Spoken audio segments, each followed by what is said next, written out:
So ayan mga kababayan, gamit po itong sirang kawali at saka itong bakal. So maya't maya magsisilabasan po yung sasing, yung salpo kung tawagin sa Cebu, no? Sa iba't ibang lugar sa Pilipinas.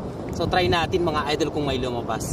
Kasi noong mga nakarang araw ang ginamit po natin ay yung sirang kaldero. Ito naman kawali. So try natin.